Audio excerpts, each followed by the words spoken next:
everybody, to the Western Washington Society of Children's Book Writers and Illustrators Inside Story. The twice-yearly presentation of writers and illustrators and the stories behind their stories in new books by our local authors and illustrators. Each presenter will have 2 minutes to fascinate you with something most people don't know. I'm Dana Sullivan. Our co-host is Barbara Davis Piles. Wave Barb. Our tech fairy, timekeeper, and ravel queen is the amazing Johnny Senso. Yay, Johnny. Yay. Big shout out to the family alum, the owners of Brick and Mortar Books, who are selling books today for us and every day. They're in Redmond, and all the books being presented today and a lot more are for sale on our special Inside Story page on their website, which Johnny is putting the link in the chat box right now. You can go there right now and just buy every book, and then you could just kick back. So buy books, because every time you buy a book, an independent bookstore earns their wings. So, and we sell a book, which is always cool. All right, so big thanks to Brick and Mortar Books. Brick and Mortar Books, yay! I'm glad you're all here, and who knows, the next Inside Story could be in person and on your device, maybe both ways. So yay for technology when it works. That same technology says we have over 155 folks registered. Yay! So don't get nervous, my panelists, don't get nervous. Inside Story began in 1998 when authors Laura McGee Kovnowski and George Shannon created a forum where authors and illustrators could celebrate their new titles with local booksellers, librarians, teachers, and other friends of children's books. It's been going strong ever since, and I'm so proud and honored to be part of it. So without further ado, let's get going. Do our poll. Let's see who is here today. You should be able to see the poll on your screen, and you can go ahead and vote. All right. Here come the results. Okay. Woo! So it looks like we have 6% of you are teachers, 15% are librarians, 72% are you authors and illustrators. There are no bloggers here, and 8% of you just love to read to kids. So that, or love to read kid lit, maybe not two kids. Right. Thank you, Johnny. Now, let's take it away with Barbara Davis Pyle. All right, we're going to start with board books. And first up is Catherine Pryor. Catherine Pryor is the author of Bees, Sylvia's Spinach, and Zora's Zucchini. Her books are widely used to support nutritional education and school garden curriculum. In addition to writing, she has worked to create better food choices at institutions, large corporations, and food banks. Yay, Catherine! These days, she mostly chases her young twins. Let's hear about Hello Garden, her first board book. Hey!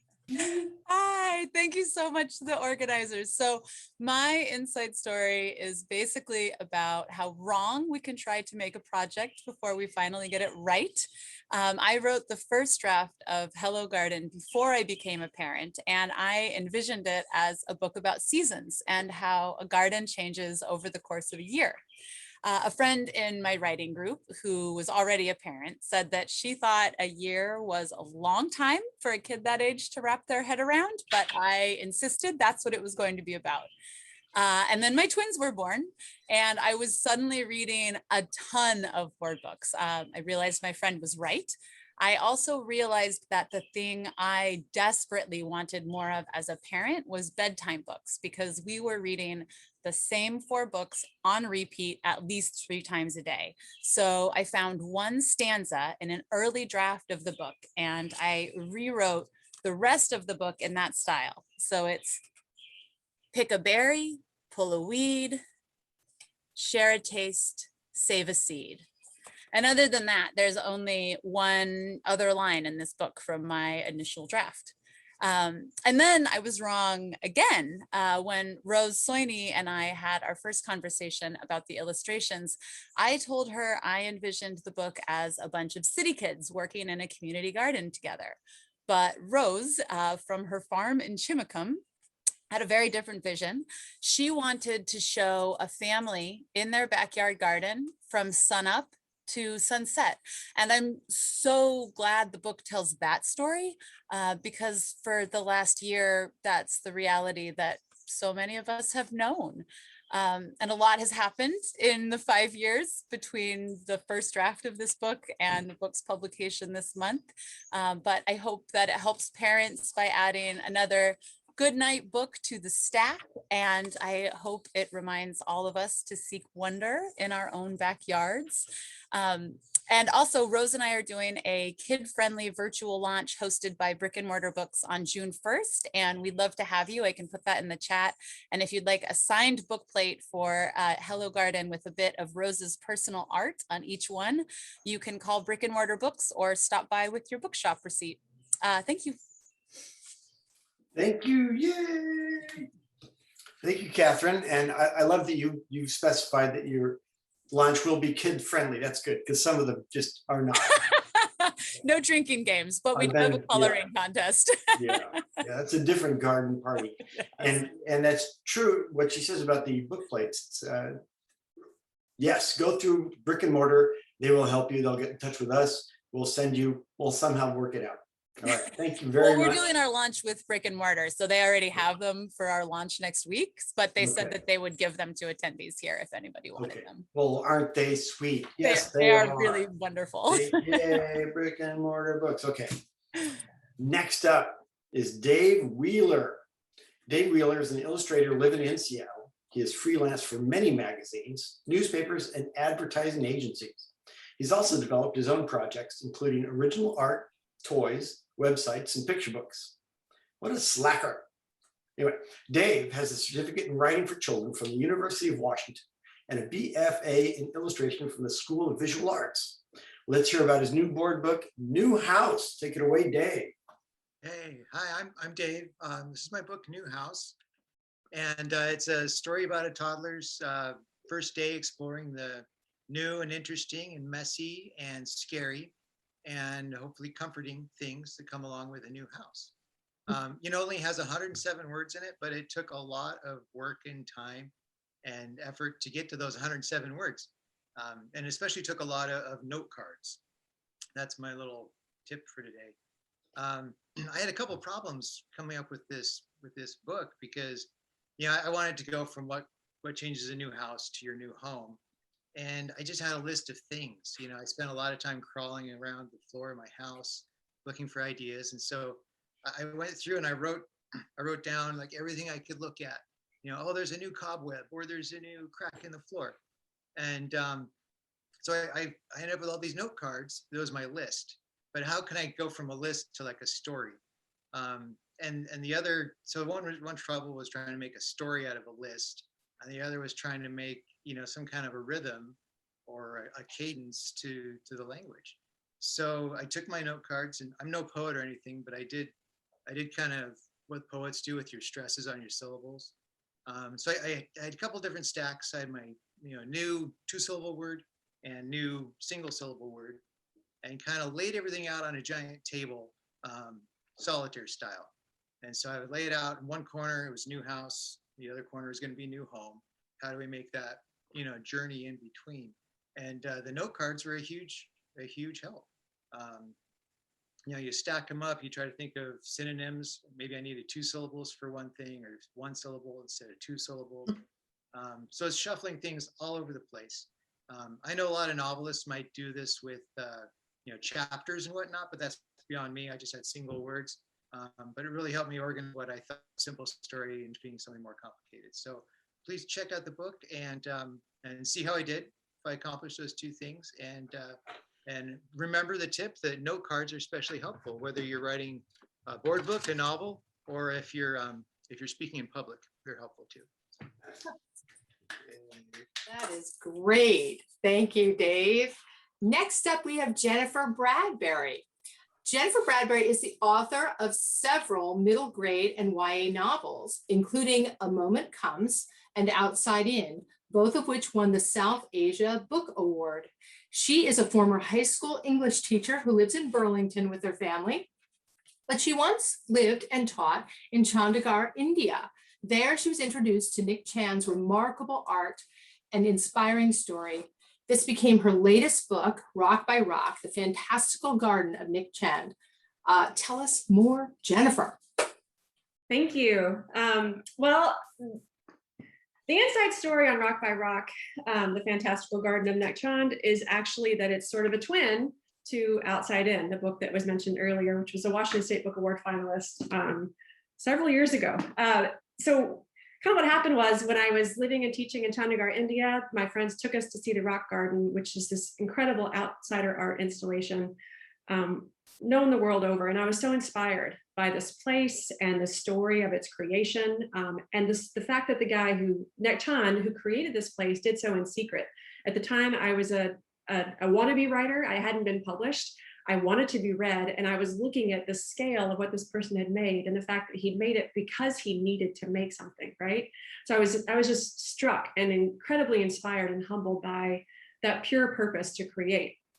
Anyway, fast forward several years, and I sat down to try to tell this story, and I found I had two stories I wanted to tell. I wanted to tell a novel, tell it in the form of a novel with this character that kind of came to mind, and intercut it with a retelling of the Ramayana.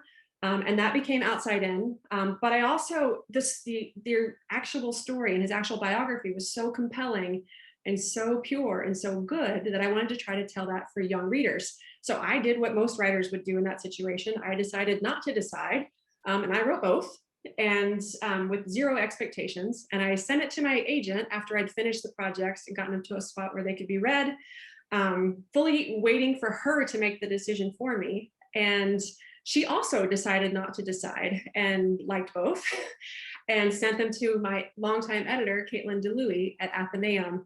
And then the craziest of all things happened. Caitlin also decided not to decide, and she ended up publishing Outside In 2017. And then 4 years later, we now have Rock by Rock, the fantastical story of Nick Chan and his garden.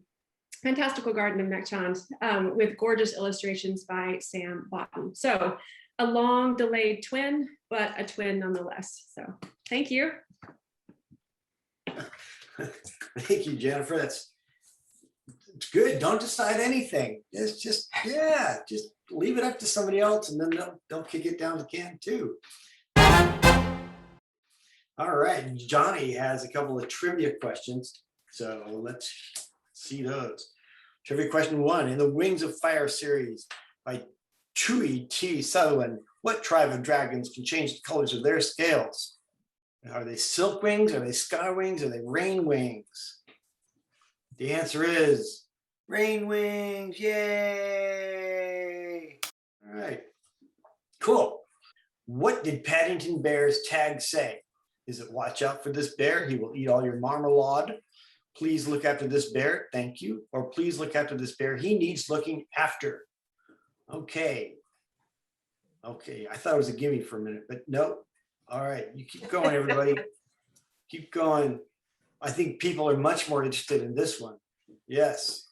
Paddington Bear. I think we should end the poll. And the answer is, please look after this bear. Thank you. Short and sweet. That's a perfect little note. All right. Great trivia questions. Moving on to the next. Barbara Davis Piles. Oh boy, this is fun. Barbara Davis Piles' mother was such a huge fan of Jane Fonda, she named her daughter Barbarella. This is a true story. Barbara believes this traumatic naming is the reason she eventually became a psychologist. But even that brought no peace, so she finally went out on a limb to pursue her passion for writing. And it's been a very long limb. Over the years, she's created poems, won numerous motocross competitions, been a pipe organ demonstrator, and written hundreds of stories and articles for both the children's education market and the underground street racing world under a pseudonym she won't reveal. For children, she is the author of Grizzly Boy and Stubby the Fearless Squid, but now let's hear about her latest picture book, Cliff, the Failed Troll, Warning, there be pirates in this book. Take it away, Barb. Thank you, Dana. As the title would suggest, Cliff the Failed Troll is partly about failure. And true to form, the first Cliff manuscript that I sent to my editor was an absolute fail. And for that, I am blaming the Fremont Troll. Because the Fremont Troll was basically the extent of the troll knowledge I had at the time. And those of us in the Northwest know that the Fremont Troll hasn't moved a muscle in nearly 30 years. And neither did my protagonist. And I basically named him Cliff because he was like kind of a literal cliff. He didn't move. Now, as you can imagine, unless you're a bowl full of mush and goodnight mood, main characters who don't move don't get a lot of publishing action. But thanks to the miracle of science, also known as revision, he became a troll who couldn't stop moving. But I kept his name as Cliff because suddenly those two F's at the end had a new meaning. And that is my inside story. Wonderful. That is a very short and succinct, like your writing, intro. By the way, the intro I read to her is 95% true. Some of it I made up, maybe. Okay, moving on. Jess Hernandez. She has spent her grown-up life working with kids and books as a teacher, a children's librarian, a mother, and author. She lives in a very small, very loud, all caps house in Washington with her husband, their 3 children, and 7 chickens. Let's hear about her debut picture book, First Day of Unicorn School. Take it away, Jess. Thank you. So this is my picture book, First Day of Unicorn School, illustrated by Mariano Applebaum. The idea for this book came in 3 chunks. All my really successful stories always come in sections. So the very first part was from a bedtime story I was telling my oldest child. She asked for a story about unicorns. And so I was telling this story about a unicorn that had to perform at a talent show at her school, and she was really awkward and but I mean, my daughter loved it, but it was a really terrible story and it didn't work in any way, shape, or form. So I kept the idea of a unicorn school because I liked that idea, but the rest of it was junk. So I tossed that. And then maybe a year later, my oldest 2 children were fighting over the inside of a paper towel roll, just that cardboard tube, and they were sticking it on their heads and fighting back and forth about who got to stick it on their head. And my oldest child was like, "You can't have that. You're not a unicorn. You're a horse." And I was like, huh, that's a great idea. And then I thought, well, what's more funny than a horse? A donkey. So we ended up with my character and my setting, but I still don't really have a problem. So then I started learning about Sylvia Mendez, who was an 8-year-old child in the 1940s who lived in California, and she was not allowed to attend school with the other kids in her neighborhood because she was Hispanic and she spoke Spanish and English at home.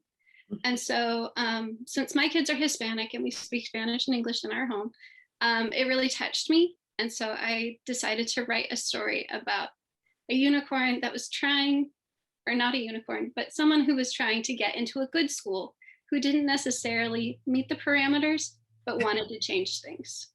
So that's my inside story. Fantastic. All right. Unfortunately, Suzanne Kaufman, I'm holding up her book right here and I'm going to read about it.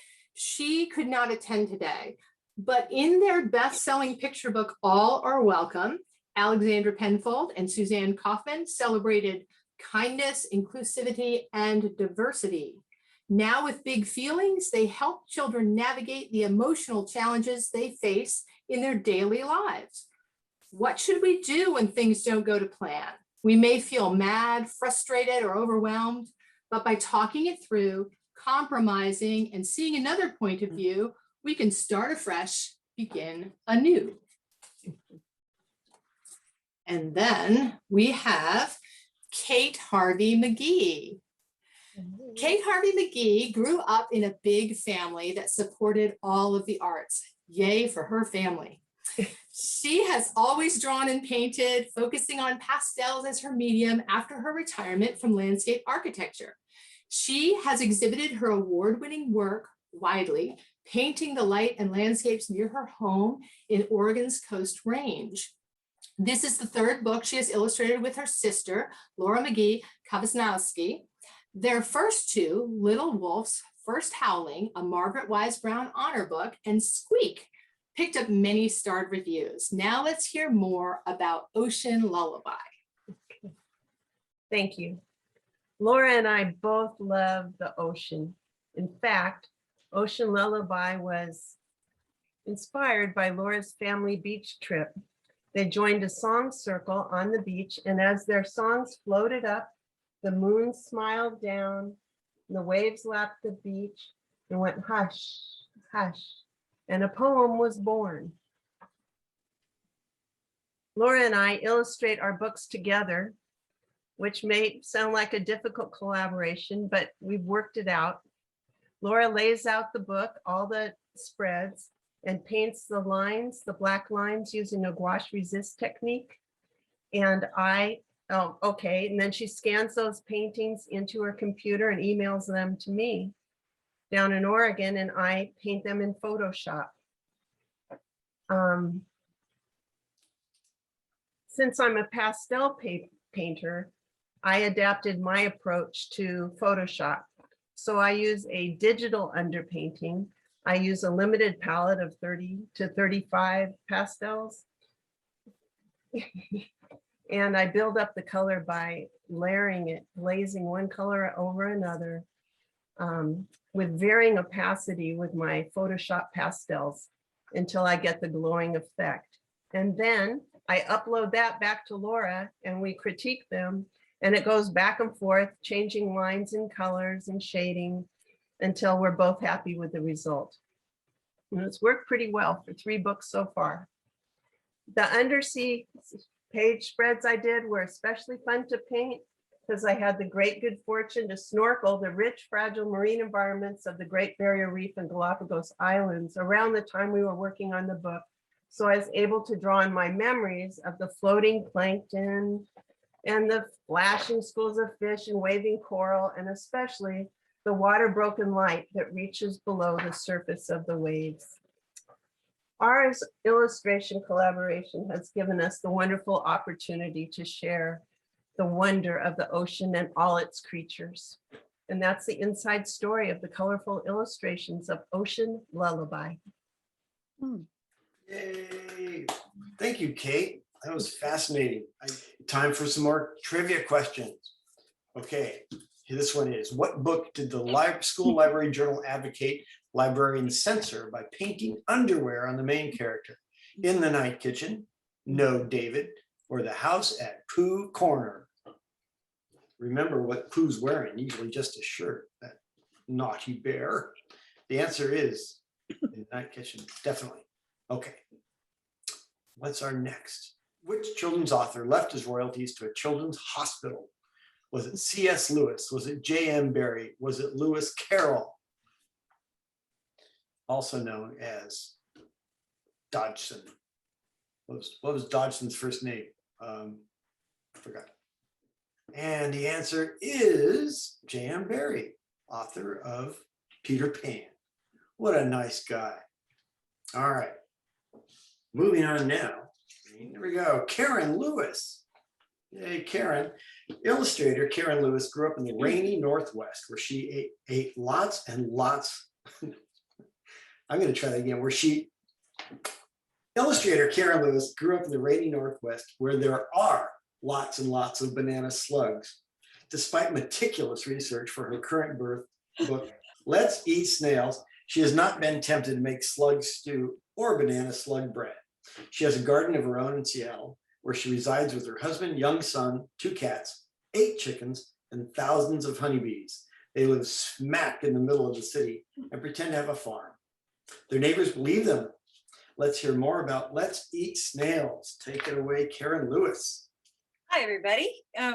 this is the book, Let's Eat Snails from New South Publishing. And it's a book by Barbara Barcelona Smith, who is a fabulous person.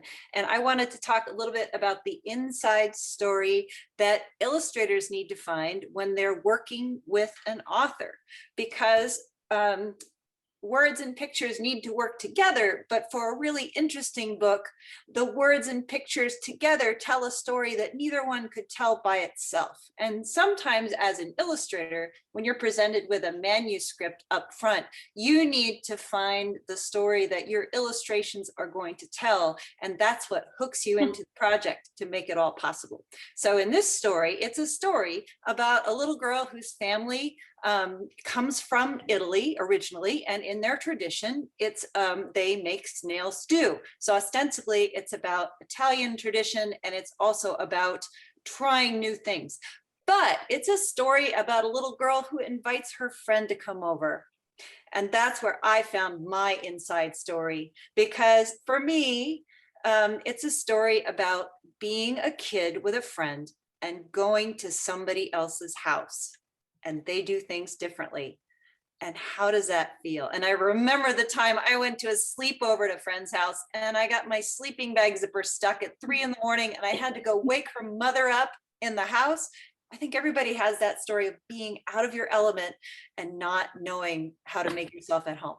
So the other thing that is truly an inside hook for me was the opportunity as an illustrator to draw as many illustrations for hesitancy and disgust and I don't know, all those wonderful facial expressions about whether or not to try a snail.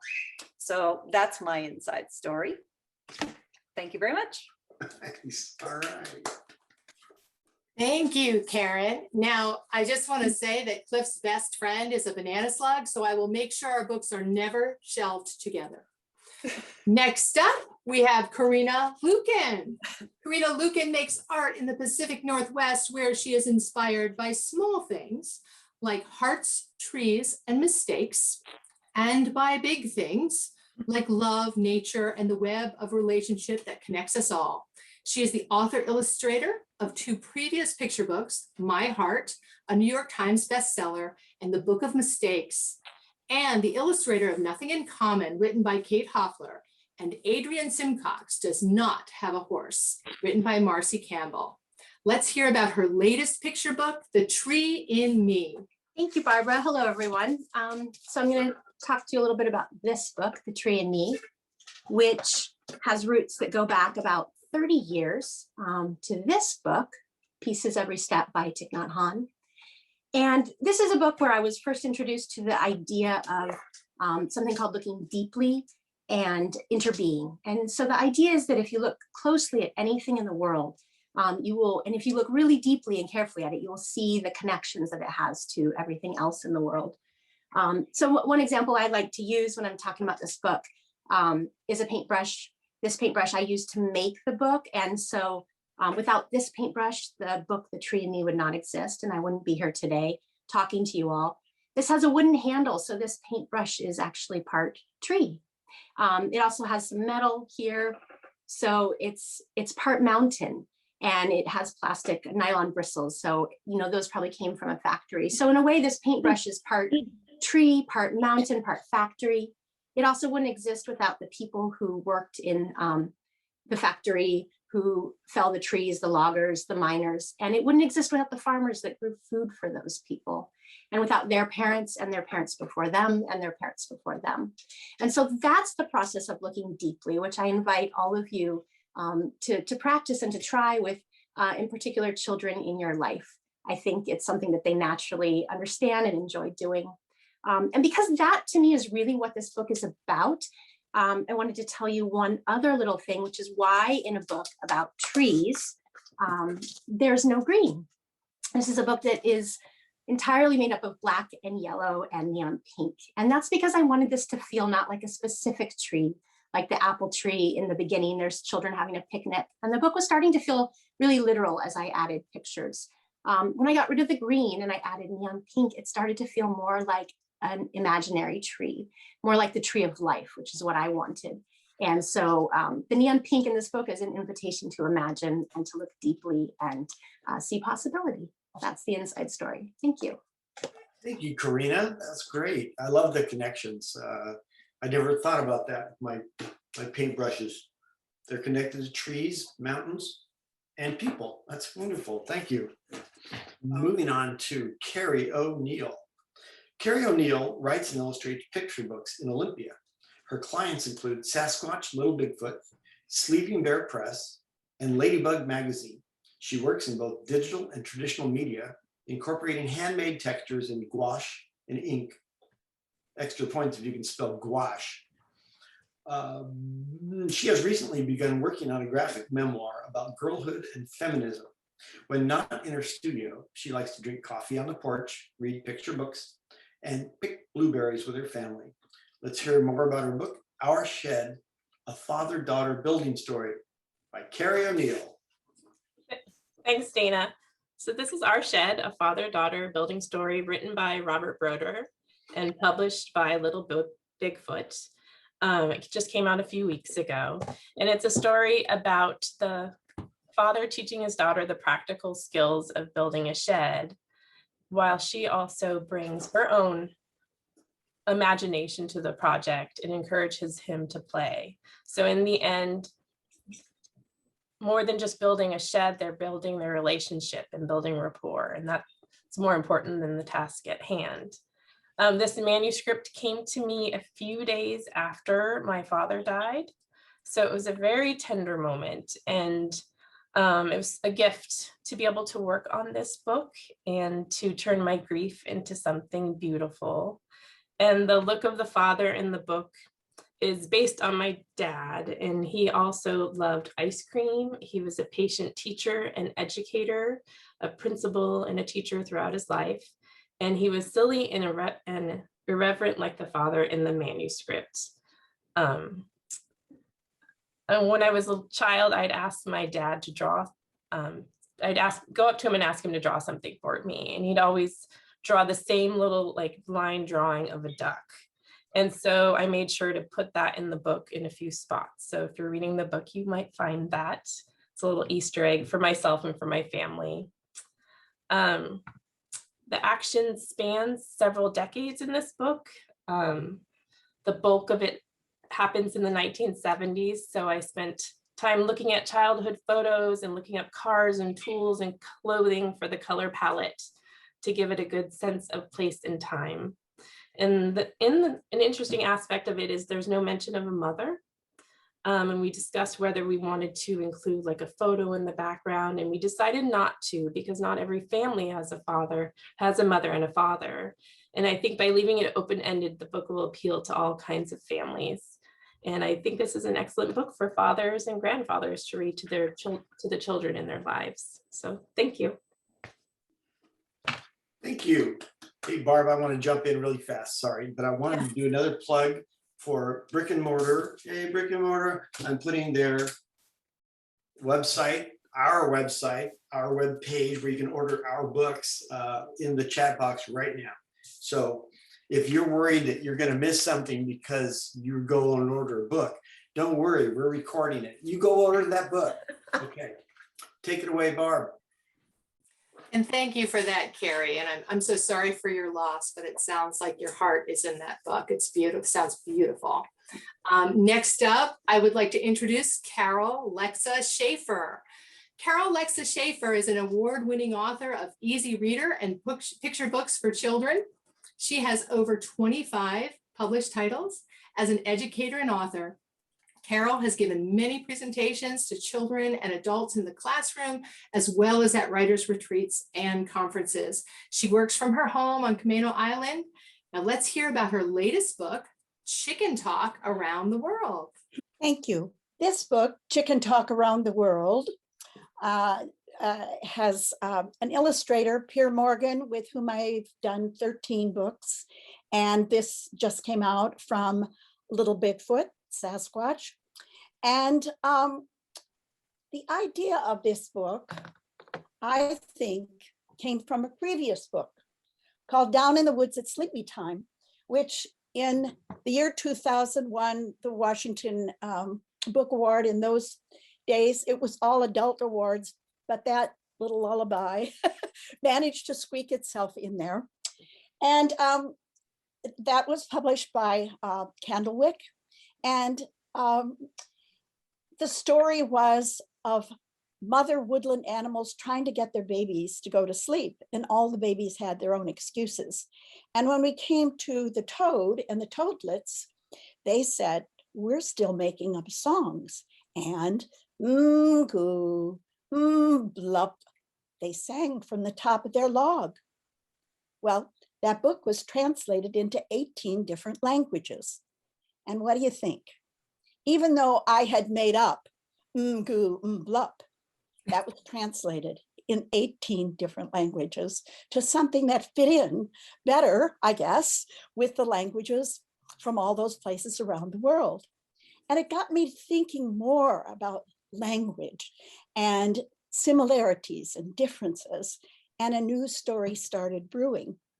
And I chose 6 places around the world, one being Walla Walla, Washington in the United States, but others being all around the world with very distinctively different languages. So those were the differences. The similarity was each was set in a similar setting. Grandma's farm, grandchildren, the grandchildren collecting eggs out in the barnyard from the roosters and the chickens there, and taking them in to grandma, who made a wonderful breakfast. And in each case, we find out how you say grandma in that language, how you say egg, how you say rooster, how you say chicken, and above all, what the chicken says in its own chicken talk. And I can tell you that in only one case in English does the rooster say cock-a-doodle-doo and the hen say cluck, cluck, cluck. And for children and you who pick this up, you get to read it out loud because we have laid it out phonetically how it will be in those other 5 different languages. And you'll have the fun of seeing it on the page, seeing it in the setting, which Pierre very carefully detailed in the different kinds of, down to the different kinds of chickens and their very feathers and the color of their eggs. And I'm telling you, it all began with goo, blup. They sing from the top of their log. Thanks. Thank you. Thank you. I've been listening to frogs for a long time, and that's the closest that I've ever heard come to what they really say. Johnny's got 2 more trivia questions now. What's up there, Dana? Oh, What yeah? was Doreen Cronin's occupation before she wrote Click, Clack, Moo, Cows That Type? Thank you. That's the problem with having 2 screens. It's over there. Okay, yes. Was she an attorney? Was she a barista? Was she a preschool teacher? And the answer is attorney. Yay. Every author should be an attorney, really, right? Okay, next one.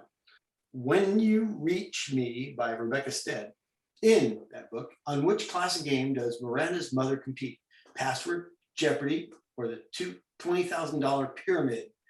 Well, a lot of you have read this book, it looks like. Pyramid is in the lead, still going 37, because the answer is $20,000 pyramid. All right, don't we know our books? Okay, cool. Now it's time for Catherine Thurman.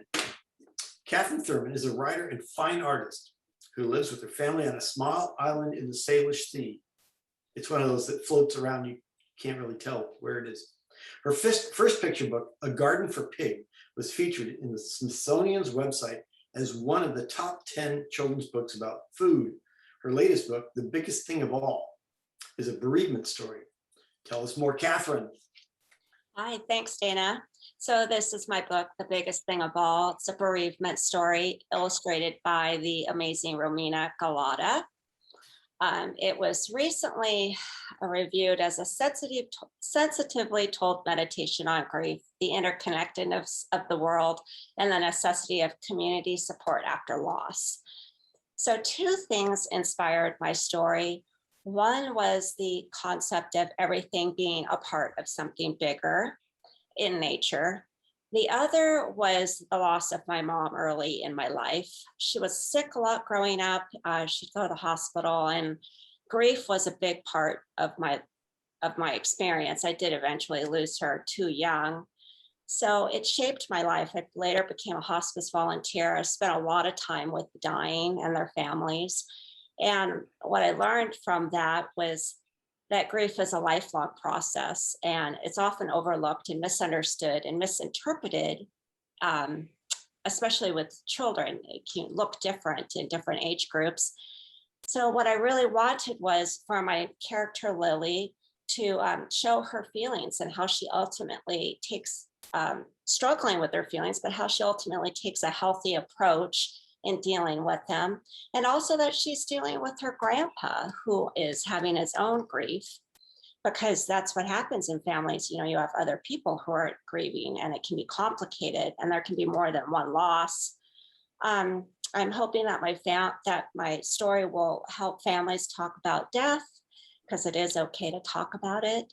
And I think when we learn to make space for other people's feelings and we learn to listen to them, it helps us honor our own feelings, it helps us honor them, and helps them heal and feel less alone and isolated. And there's a lot more children's resources now for children's bereavement, thankfully. So we'll be seeing it more and more. Thanks so much. That's my story.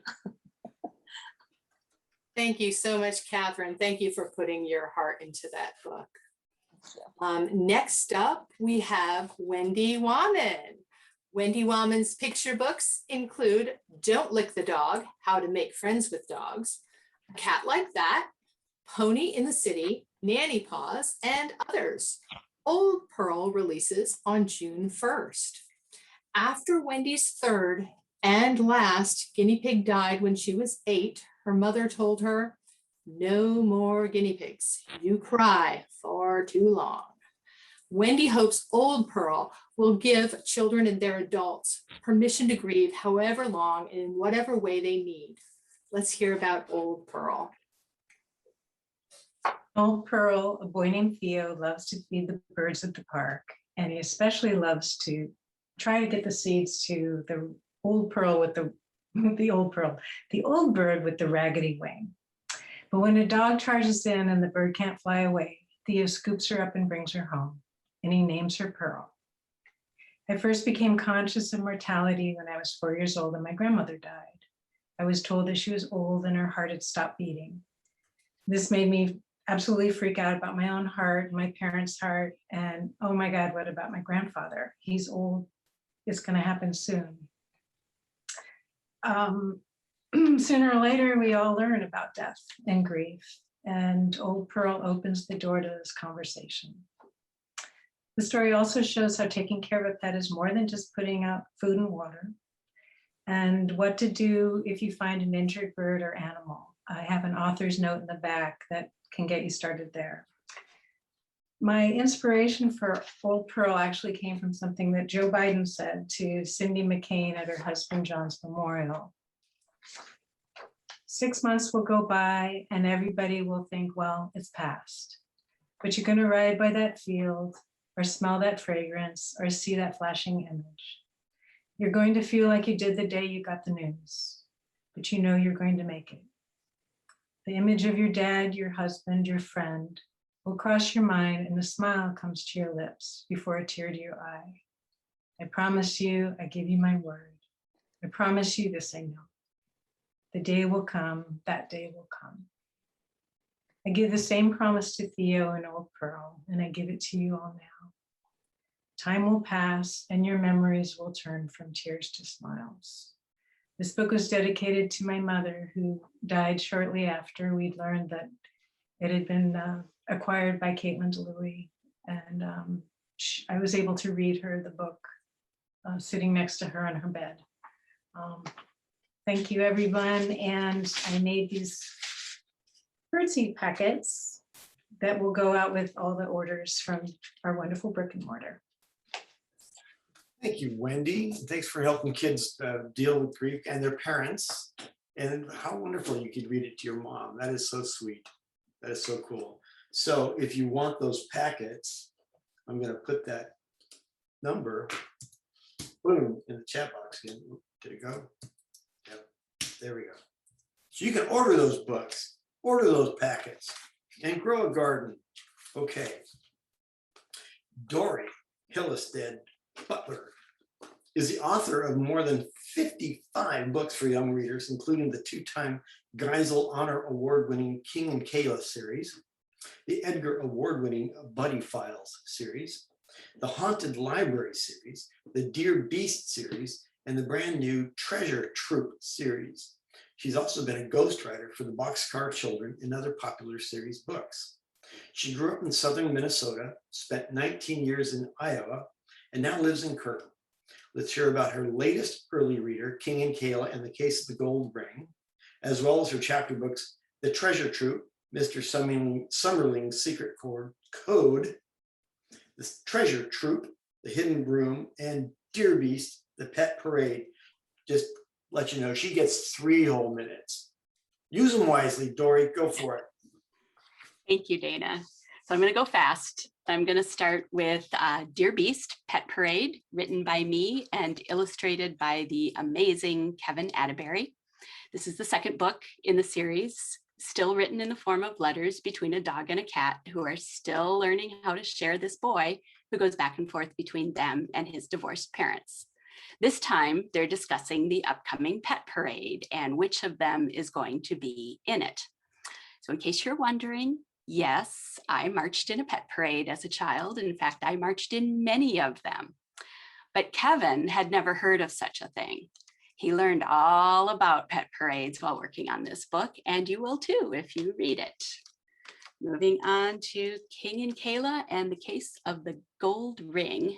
This is number 7 in my series about the dog detective and his girl. It's written for beginning readers, so there's lots of white space. Nancy Myers is the illustrator, and she lives in Minneapolis. And she worked on this book while her husband was dying, which is why I dedicated the book to her, and she dedicated the book to her husband. Nancy missed our first Geisel ceremony because her husband had just been diagnosed with brain cancer and was in treatment. But she made our second ceremony, and so did he.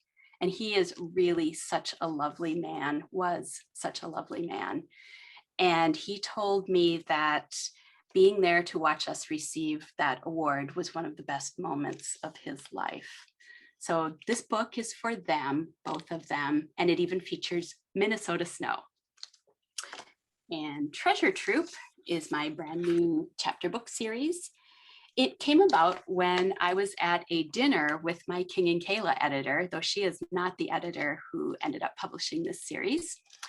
We were talking about holiday traditions, and I mentioned that in our family, holidays always began with a treasure hunt.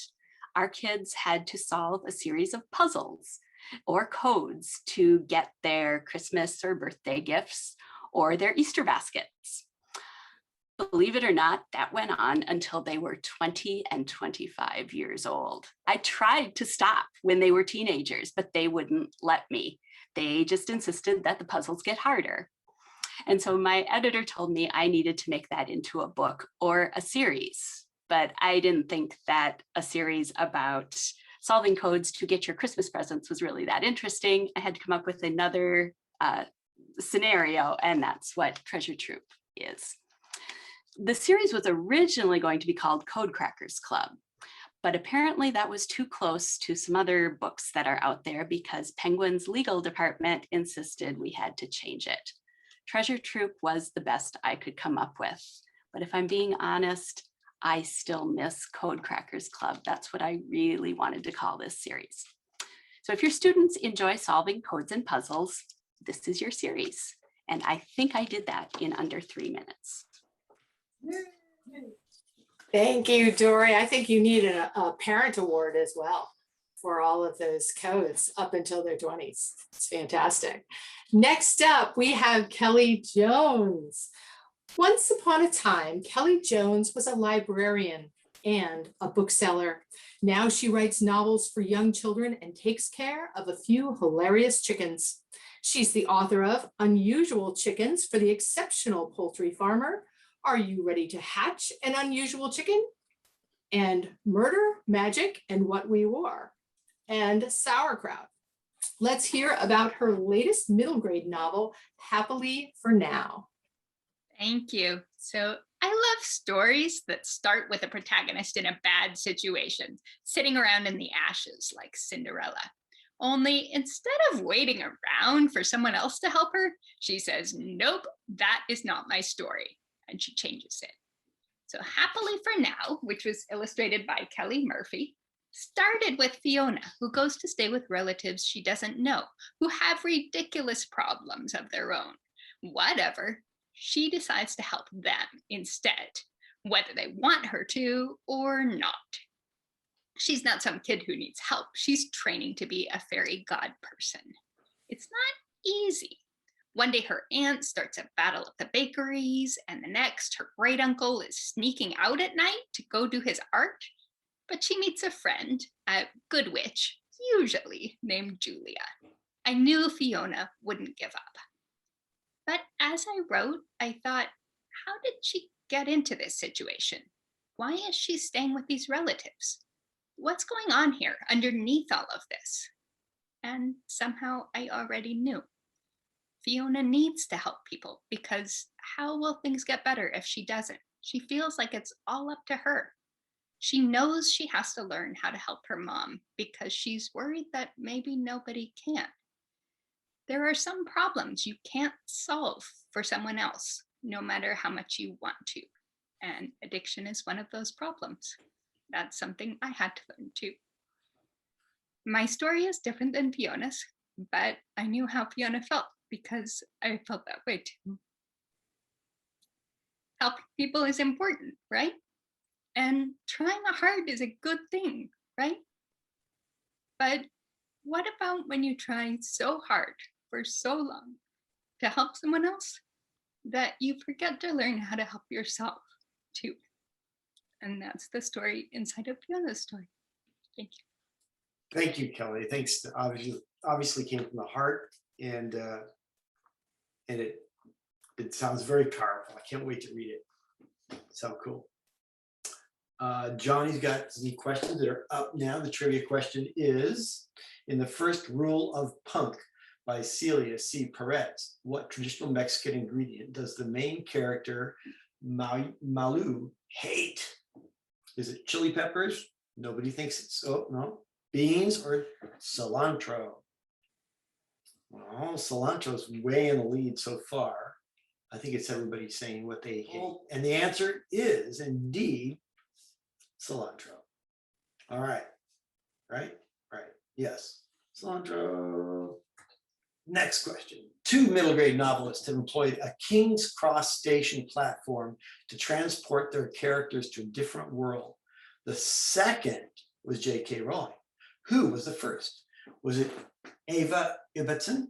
Was it Michael Bond? Or was it Frances Hodgson Burnett? So second person was J.K. Who's the first? And the answer is Frances Hodgson Burnett. Okay. And I think that was, yep, that's the one. No, it's not. Is No. it? It's Eva. It's Eva Ibbotson. Is it? Is that true, Johnny? Was the answer to the Wings of Fire one wrong as well? What kind of host am I? Okay. Yes. The Secret of Platform 13. Okay, The Secret of Platform 13. I think I I tried don't to have make- the answers. I only have the questions. Okay. Dana's in charge of answers. Oops. I cleared off my desk today just for this, and that's one of the things I cleared. Thank you, Barbara. Okay, so it was Eva Ibbotson. In what story? Platform 13? Okay, all right, cool. Great, well, let's move on from this embarrassing little interlude. Let's move on to Susan McCormick. Sure. Susan McCormick is a writer and doctor who served in the US Army for 9 years. She writes The Fog Ladies, a San Francisco cozy murder mystery series. She's also the author of Granny Can't Remember Me, a lighthearted picture book about Alzheimer's disease. Susan is married with 2 boys, neither of whom have any special powers. She loves giant dogs and has had a Mastiff and 2 Newfoundlands. None of them have any special powers either, except the ability to shake drool onto the ceiling. That's pretty great. Let's hear about her latest book, The Antidote. Take it away, Susan McCormick. Thank you.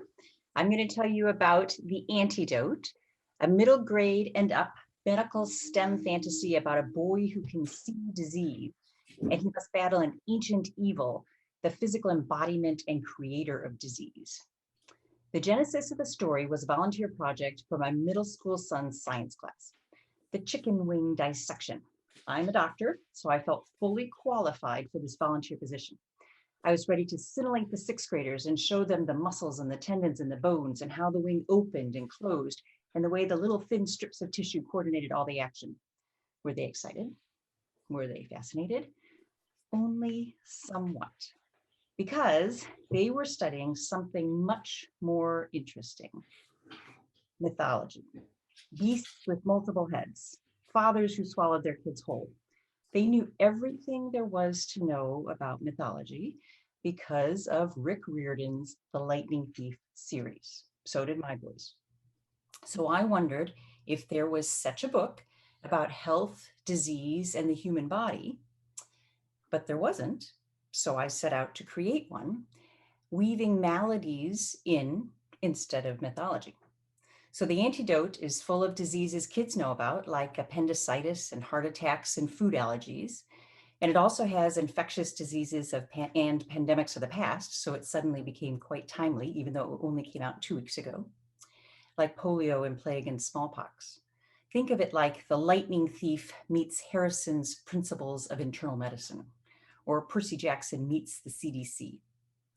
So I write cozy murder mysteries, as Dana said, The Fog Ladies, and I put in Easter eggs, little public safety announcements like don't cut a bagel in your hand because you have so many important tendons in your hand, and if you cut one, you're in big trouble. And don't get a jailhouse tattoo because of hepatitis C. So I also included some Easter eggs in The Antidote, like how to do a Heimlich maneuver and how and when to use an AED or an automated external defibrillator. I have a free curriculum guide on the website, chock full of more information about the diseases for anyone who's curious. And I hope that kids and adults alike will enjoy this adventure story. And that was my inside story. Wow, that's fantastic. Thank you. All right, next up is my fabulous co-host, Dana Sullivan. Dana Sullivan grew up in Southern California, drawing on every piece of paper he could find, especially his math homework. Enough was enough already, so his mom talked to a friend of a friend, and the next thing he knew, he was the youngest tattoo artist in the history of the state. By the age of 20, Dana had seen enough backsides for a lifetime, so he decided to use his inking proceeds to see the world instead. Over the next 30 years, he ventured on countless exploits, from bike fishing in Amsterdam to snake milking in Perth, and even a stint as the official Marmite taster in Burton-on-Trent. The latter catching the eye of Sam Mendes and landing him a bit part in Call the Midwife Season 4. Certainly one could fill a library with his daring do's, but let's fill it with his books instead. Here to talk about his latest Dead Max adventure on the page, the infamous Dana Sullivan. Thank you, Barb. Yeah, that's one of the fun things about being the host and co-host is you get to make up stuff about your co-host. So Dead Max and Dead Max 2, the Walking Dead is book 2 and book 3 is Bully for You. And they came out these last 6 months, not together, but close enough. And getting back to my middle school or junior high, because we called it junior high back then, self was interesting. And luckily I had my middle school, my junior high yearbook that I actually drew the cartoons for, because that's what we used to do back then. And that was really helpful for getting to know and remember my junior high self. So this is my 1 week of experimenting with contacts, which didn't take, obviously. But it was fun. We joined, Derek forms a band just like I did. You can see I was in the band in this terrible photo. Look, that's me, but luckily I drew myself even better. There's me playing the kettle drums, which is always fun.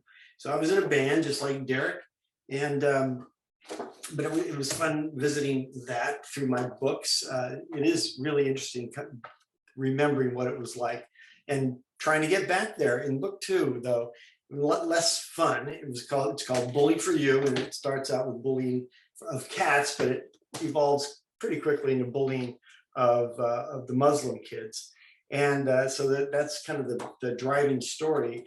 And for that little minefield, I hired 3 different sensitivity readers, and every one of my 2 critique groups members really helped a lot to keep me from making the same mistakes my hero Derek makes. So that was cool. But in that heavy story, luckily my 2 heroes, Finn and Gillian, showed up, and they're the goldfish in the biology lab. They started cracking me up, just really cracking me up, and they are so ridiculous and so stupid, and their humor just keeps coming out that it reminded me how much fun it is to make comics. And they became the star of my 4th book, Furball of the Apocalypse, which you'll hear about in November, because that comes out in August. But they also reminded me of who I am, which is basically an adolescent idiot. And that's my inside story, but that's nothing new to most of you people who know me. But there it is. But it's good to finally come to terms with yourself, and I'm embracing it. And so the idiot in me says, thank you for watching. Take it away, Barb. Oh, that's fantastic, Dana. And for all of your adventures in your bio, I think the bravest thing you've ever done is show a junior high picture on this program, which, I mean, how many of us would volunteer? Come on. You know, if I'm going to get awarded for being brave, I'm going to show you, this is Derek, but this is how I really look. Oh, that's fabulous. That's awesome. Yeah. So that's the great thing about being an illustrator. You make yourself prettier. Oh, that's great.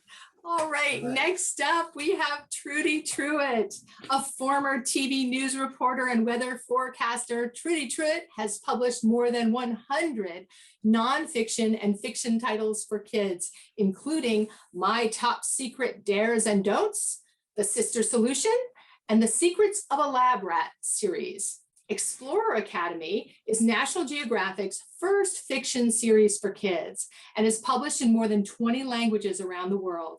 Tell us more about it, Trudy. Hi, everybody. And I am not showing a picture of myself in junior high or middle school, so you're covered on that. So this is the 5th book in the Explorer Academy series, and it's called The Tiger's Nest. And one of the things that all of the books have in common is my love for puzzles and codes. When I was a kid, my best friend and I, we would swap notes with each other, and we would do rebus puzzles. So we would create puzzles for each other to decode during class when we were supposed to be listening to the teacher. But we did puzzles and games, and I thought, I really want to include that in Explorer Academy. So the kids travel the world. They learn about environmental issues, of course, and pitching in to help make a difference like the real explorers do of National Geographic. But there are also lots of puzzles and codes for them to decipher. And that was a really fun part of being able to do this series. So I told my editor what I wanted to do, and she said, yeah, that sounds great. Go ahead and do that. So I created acrostic puzzles. So sometimes you might see like there's a note in their front to the main character. And if you go down through each letter in the line, you might see a bolded word. So that tells you, okay, that's some sort of code you have to decode. So we did this throughout, not just the text, but also the illustrations too. So I have Easter eggs embedded throughout. There are map coordinates, there are hidden symbols, there are other clues for kids to find. And what's cool about Explorer Academy too is that they're full color illustrations. These are illustrations done by Scott Plum. He's my main illustrator. And they also include photographs. So he's painted on some of the photographs too, which is, I think, really cool as well. There's even code that we did. See, we got a little carried away on the spine of the books. So if you put the spines together, this is a swirl cipher that I put in the very first book. By the time they get through all 7 books, there's a message written across all the spines so kids can decode them. And what I've also realized about that is that as kids are doing this, I'm getting mail from all over the world and they want to know what the rest of the clue is. They're very upset because they have to wait for all 7 books. But fortunately, National Geographic did something else great too. If you are a big code person, there is now a Explorer Academy code breaking adventure book. So the kids at least have something to do for the next few months or years until the 7th book in the series comes out. And that's Explorer Academy. We have 2 more books in the series. One is coming out this fall, and then we'll have another book out in 2022. Thank you, Trudy. And here's my rebus of you. Can you see it? That's very good. Very, very good. I've forgotten what those are called. Okay. Oh, yeah, rebus puzzles. Rebuy.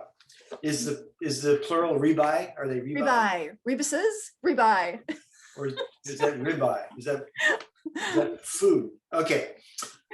Let's move on to the woman who always comes in last because she's got that W name.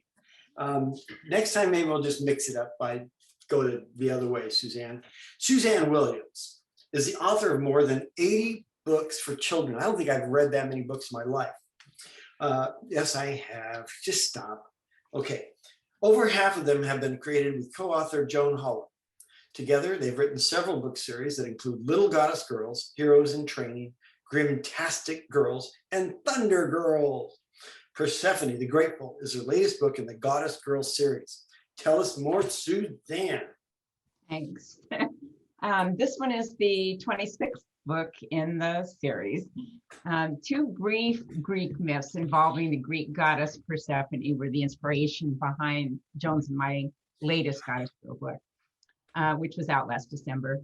In one of the myths, Mintha, a nymph in charge of a river in the underworld, angers Persephone because of her attentions to Hades.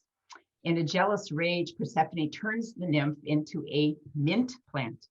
This happens in our story too, except that we give Persephone a more noble reason for transforming the nymph and supply a kind of resolution to the unfortunate Mintha's tale. The second myth that inspired the book is about Theseus and his friend Pirithous' trip to the underworld. In the actual myth, Pirithous is in love with Persephone and determined to kidnap her. Though he crushes on Persephone in our story too, he does not plot a kidnapping. But just as in the myth, he and Theseus get stuck to the underworld's chair of forgetfulness, and Heracles must come to their rescue with more comical results than in the original myth. I'm happy to be able to share with you the good news that the Goddess Girl series is under option to Netflix and in development as a musical movie adaptation to be produced by Jane Starks. Among her many credits are Ella Enchanted, Indian in the Cupboard, The Magic School Bus, and Tuck Everlasting. So as you can imagine, Joan and I are quite excited. And that is my inside story. Thank you, Suzanne. You know, I heard you're actually singing part of the soundtrack to that. So I can't, yes, of course. cannot wait for that. So that's just amazing. Okay, and remember to buy books from that. I'm gonna put that in again. Boom, from our inside story page at Brick and Mortar's website. Now, a hearty and heartfelt shout out to Holly Huckabee, our regional advisor for the Society of Children's Book Writers and Illustrators, Western Washington chapter, because it wasn't hard enough to say before, who has fearlessly led our region through this pandemic with style, aplomb, and a wicked sense of humor. SWBWI has been putting on a lot of excellent programming, which you can see at swbwi.org. And Holly's been leading the way to increase our membership diversity and inclusion of authors of all voices. We asked today's presenters for their favorite recent books by diverse authors, and it's an amazing list. Please look for that list. Look for that list in the chat box, which I'm putting in there right now. Shaboom, bam. And it's a pretty amazing list of really great books right there. So please get those books and read them to kids everywhere. Thank you all for being here. And don't forget to order your cartload of books from Brick and Mortar Books. You can have them shipped to you, or you can pick them up in person. Yay! Take that, COVID-19. And that is it for me. Is there anything I'm forgetting, anybody? No. Okay. We'll see you at the Mix and Mingle, and thank you all very much. Have a great day. Bye.